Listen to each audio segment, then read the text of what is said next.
Ngiphe baba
bantwana bonyasi bezulu ngiguqela apha ngiphakama nokujabula okukhulu nokubonga futhi okukhulu ukuthi uNkulunkulu lo mcimbi walabantwana ugcine uphumelele.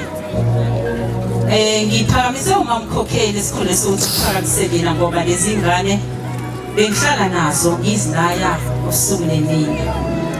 Ngihlabelela isihlabelelo ngoba ngiyabona ukuthi baye baba nezindlele bangilalela bagcina benje. Abazange bathatha indlela kaSizana. Ngiyabacelela ke ngibabonga abantwana bami balapha eNamani. Sibaphethe kanye nomshumayeli sibafundisa indlela eya kuNkulunkulu ukuthi uma uyinkosazana siphatha kanjani. Ngibonge nomphathi ekade enabo phakathi kwabo ebaphatha bezwa belalela. Bantwana bami isikhathi asisekho bekufanele nginilaye kakhulu phakathi kwabantu kodwa ngithi nje ngifuna ukubeka amabili amathathu. Njengoba nihlezi lapho nizikhethele le ndlela namhlanje enithi sanivalelisa niyaphuma manje ebukhosazaneni niyongena esigabeni somama. Ngicela ningabi nabangani emzini yabantu. Ningafuni futhi ukuthi obaba mayifika ebusuku umbuzo ukuthi uphumaphi. Uma ubaba efika mazi ukuthi umenzela amanzi nenzela itiye umphe konke akafisayo umfudumele ukudla ungathi ukudla baba kuma-crate.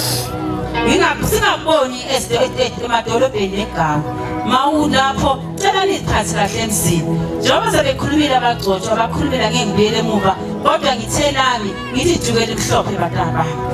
Cela niyiphathe kahle ngisazokuphelezela ozophuma ngeviki ezayo niyophinde ukushiya futhi eMaritzburg.